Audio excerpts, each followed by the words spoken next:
You ask Tiger to solve. This deals with linear equations with one unknown. The final result is x equals 3 over 2. Let's solve it step by step. Simplify the expression. Find the greatest common factor of the numerator and denominator. Factor out and cancel the greatest common factor. Swap sides.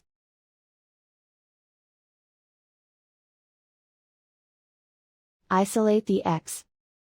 Multiply both sides by 100. Group like terms. Multiply the coefficients. Simplify the fraction. Multiply the fractions. Simplify the arithmetic. And so the final result is x equals 3 over 2.